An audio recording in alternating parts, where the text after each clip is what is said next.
شروع اللہ کے بابرکت نام سے جو بڑا مہربان نہایت رحم کرنے والا ہے۔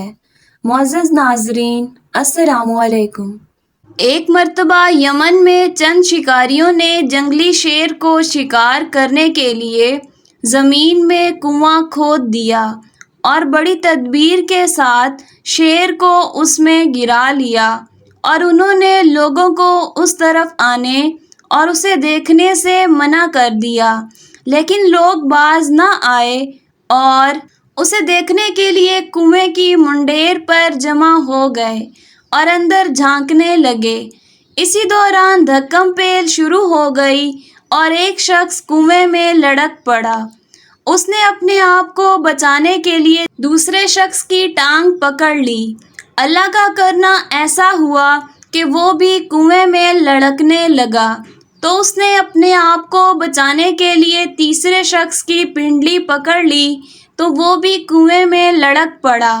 اس نے اپنے آپ کو بچانے کے لیے چوتھے شخص کی ٹانگ پکڑ لی تو وہ بھی کنویں میں لڑک پڑا، اور اس بیچارے نے اپنے آپ کو بچانے کے لیے ہاتھ پاؤں مارے، لیکن اس کے ہاتھ میں کسی کا ہاتھ پاؤں نہ آیا اور وہ بھی کنویں میں لڑک پڑا۔ نتیجتاً وہ چاروں کنویں میں جا پڑے اور بھوکے شیر نے چاروں کو چیر پھاڑ دیا۔ اس صورتحال کو دیکھ کر مرنے والوں کے ورثاء اور قبائل کے درمیان جھگڑا ہو گیا۔ ان میں سے ہر کوئی ایک دوسرے کو الزام دیتا رہا کہ ہمارا آدمی تمہارے آدمی کی وجہ سے مارا گیا، اور قریب تھا کہ ان کے درمیان لڑائی چھڑ جاتی اور انسانوں کی لاشوں کے ڈھیر لگ جاتے۔ خوش قسمتی سے کسی انسان نے حضرت علی رضی اللہ تعالیٰ عنہ کو اس فتنے کی خبر دی۔ آپ رضی اللہ تعالیٰ عنہ ان دنوں یمن کے قاضی تھے۔ آپ نے موقع پر جا کر ان کی بات سنی اور ان کے درمیان ایسا شاندار فیصلہ کیا کہ تمام لوگ اش اش کر اٹھے اور انہوں نے اسے بصر و چشم قبول کر لیا۔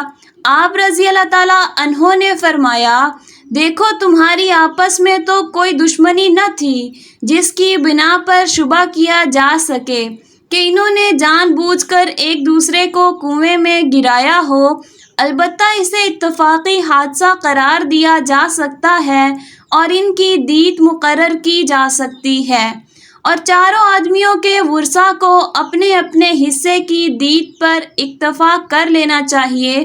جب انہوں نے رضامندی کا اظہار کر دیا تو آپ رضی اللہ تعالیٰ عنہ نے فرمایا، سنو، پہلے آدمی کی دیت 100 اونٹ تھی، لیکن اس کی وجہ سے 3 آدمی اور مر گئے، لہٰذا اس کی دیت سے 75 اونٹ ساقط ہو گئے اور اس کے وارثوں کو 25 اونٹ ملیں گے۔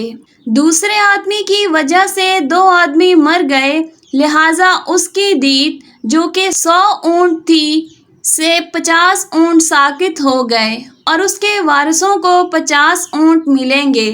تیسرے آدمی کی وجہ سے ایک اور آدمی مر گیا، لہٰذا اس کی دیت جو کہ 100 اونٹ تھی اس سے 25 اونٹ ساقط ہو گئے اور اس کے وارثوں کو 75 اونٹ ملیں گے۔ چوتھے آدمی کی وجہ سے اور کوئی آدمی نہیں مرا، لہٰذا اس کی دیت پوری کی پوری ہی اس کے وارثوں کو ملے گی اور وہ پورے 100 اونٹ کے حقدار ہوں گے۔ اس طرح چاروں مرنے والوں کی دیت 250 اونٹ ہوئی، اور وہ ان تمام لوگوں کے وارثوں سے وصول کی جائے گی جو اس دھکم پیل میں شامل تھے۔